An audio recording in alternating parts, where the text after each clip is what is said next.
Yes start. हमें प्रतिदिन दुर्घटनाओं की खबरें समाचार पत्रों में पढ़ने को मिलती है विराम। टेलीविज़न पर भी हर रोज़ किसी न किसी दुर्घटना की खबर देखने को मिल ही जाती है विराम।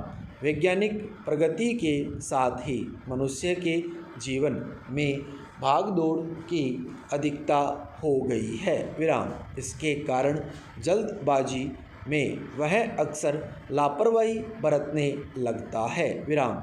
इसी लापरवाही के कारण दुर्घटनाएं घटती है विराम। कहा भी जाता है सावधानी हटी दुर्घटना घटी विराम। कभी कभी आपराधिक प्रवृत्ति के लोगों एवं आतंकवादी संगठनों द्वारा भी बम विस्फोट जैसी दुर्घटनाओं को जानबूझकर अंजाम दिया जाता है विराम। दुर्घटना कैसी भी हो कष्टदायक एवं क्षतिकारक होती है विराम। इसलिए हर कोई इससे बचना चाहता है लेकिन न चाहते हुए भी हमें कभी कभी दुर्घटनाओं का सामना करना ही पड़ता है विराम। एक बार दिल्ली में मैं भी दुर्घटनाग्रस्त होने से बाल बाल बचा किंतु उस समय पहली बार मैंने किसी दुर्घटना को नज़दीक से देखा था विराम पैरा। वह फरवरी माह का दूसरा शनिवार था विराम। सुबह के करीब 9 बज रहे थे विराम। मैं बस से अपने ऑफिस जा रहा था विराम। बस ने जैसे ही धौला कुआं के पुल को पार किया अचानक एक बाइक बस के सामने आ गई विराम। बस ड्राइवर ने भरपूर शक्ति के साथ ब्रेक पर पांव जमा दिए विराम। अचानक लगे इस ब्रेक से बस के अधिकतर यात्री मानो अपनी सीट से उछल पड़े विराम। जो यात्री खड़े थे उनमें से कई नीचे गिरते गिरते बचे विराम। मेरा सिर सामने की सीट से टकराते टकराते बचा था विराम। सौभाग्यवश किसी को गहरी चोट नहीं आई विराम। बस के रुकने के बाद पता चला कि बस से बाइक बुरी तरह टकरा गई थी विराम। बस का तो एक कोना क्षतिग्रस्त हुआ था किंतु इस टक्कर से बाइक चूर चूर हो गई थी विराम। बाइक पर 2 युवक सवार थे विराम। वे दोनों छिटक कर काफ़ी दूर जा गिरे थे विराम। कुछ बस यात्री उतरकर उनकी ओर दौड़े विराम। वे दोनों बुरी तरह घायल थे विराम।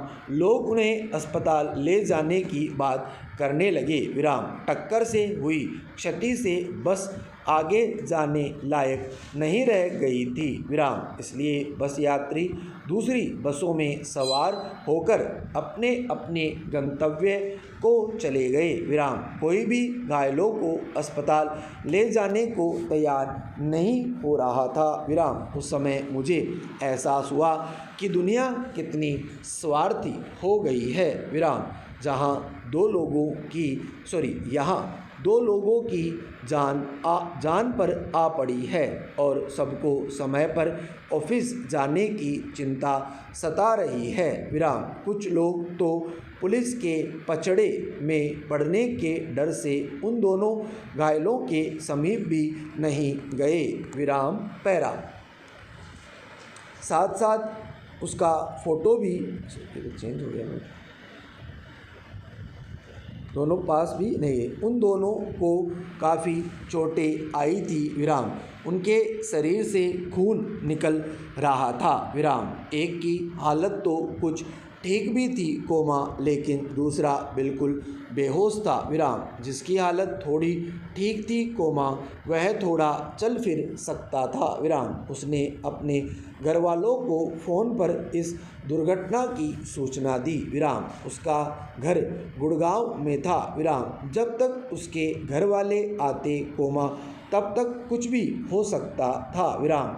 उनके घर वालों के आने से पहले जितनी जल्दी हो सके उन्हें अस्पताल पहुंचाना जरूरी था विराम।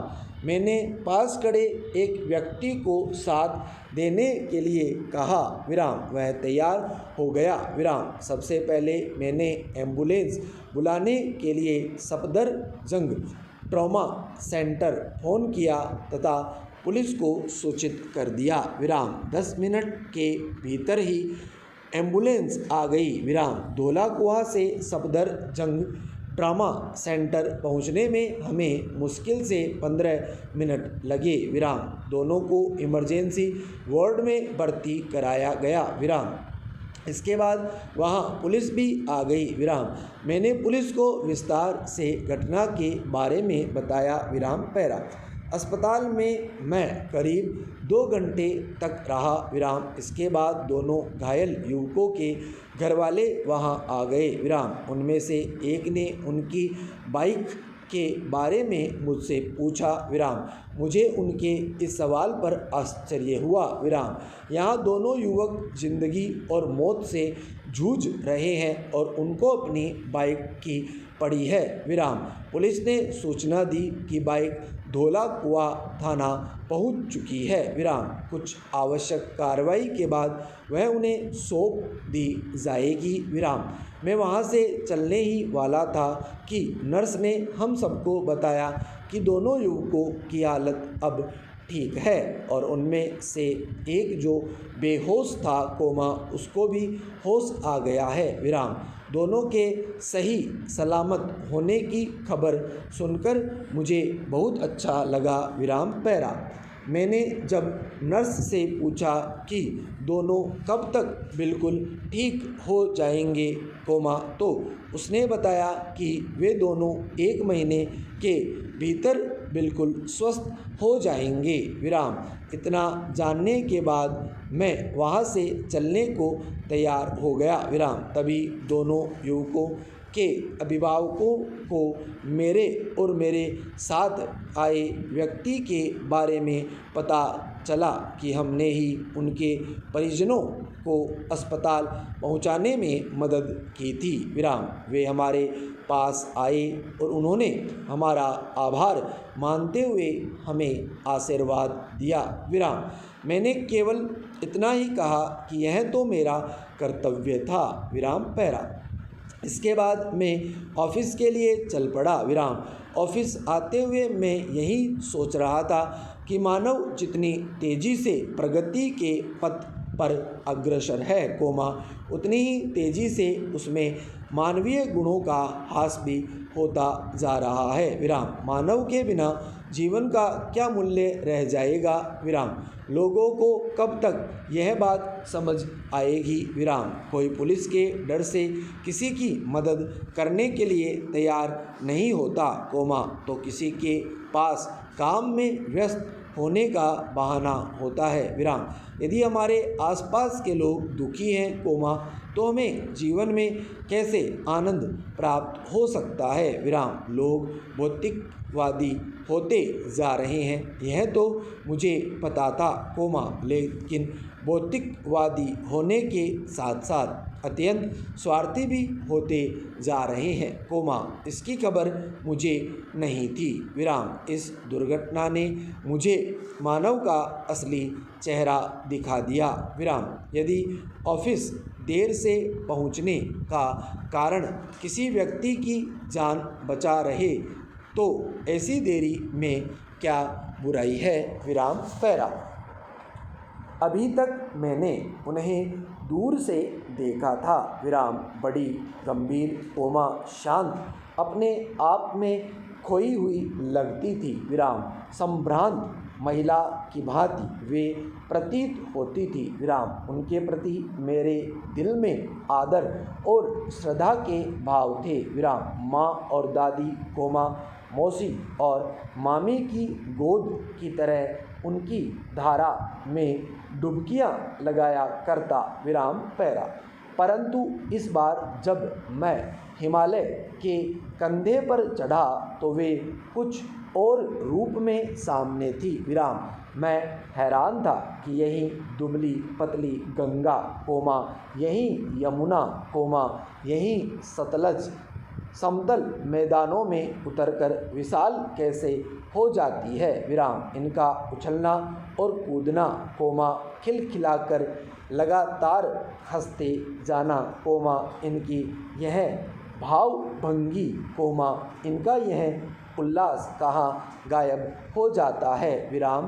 पैरा, 2 लाइनें छोड़ देना। मैदान में जाकर किसी लड़की को जब मैं देखता हूँ, किसी कला पर जब मेरा ध्यान अटक जाता है, कोमा तब भी इतना कौतूहल और विस्मय नहीं होता, कोमा जितना कि इन बेटियों की बाल लीला देखकर, विराम। पैरा, कहाँ ये भागी जा रही है, वह कौन लक्ष्य है जिसने इन्हें बेचैन कर रखा है, विराम। अपने महान पिता का विराट प्रेम पाकर भी अगर इनका हृदय अतृप्त ही है तो वह कौन होगा जो इनकी प्यास मिटा सकेगा, विराम। बर्फ जली नंगी पहाड़ियाँ, कोमा छोटे छोटे पौधों से भरी घाटियाँ, कोमा बंधुर अधितक्याएँ, कोमा सर सब्ज उपतक्याएँ, ऐसा है इनका लीला निकेतन, विराम। खेलते खेलते जब ये जरा दूर निकल जाती है तो देवदार, कोमा चीड़, कोमा सरो, कोमा चिनार, कोमा सफ़ेदा, कोमा केल के जंगलों में पहुंचकर शायद इन्हें बीती बातें याद करने का मौका मिल जाता होगा, विराम। कौन जाने, कोमा बुढ़ा हिमालय अपनी इन नटखट बेटियों के लिए कितना सिर धुनता होगा, विराम। बड़ी बड़ी चोटियों से जाकर पूछिए तो उत्तर में विराट मौन के सिवाय उनके पास और रखा ही क्या है, विराम। पैरा, सिंधु और ब्रह्मपुत्र ये 2 ऐसे नाम हैं जिनके सुनते ही Ravi, comma Sutlej, comma Beas, comma Chenab, comma Jhelum, comma Kabul, Kubha, comma Kapisa, comma Ganga, comma Yamuna, comma Saryu, comma Gandak, comma Kosi आदि हिमालय की छोटी बड़ी सभी बेटियां आंखों के सामने नाचने लगती है, विराम। वास्तव में सिंधु और ब्रह्मपुत्र स्वयं कुछ नहीं है, विराम।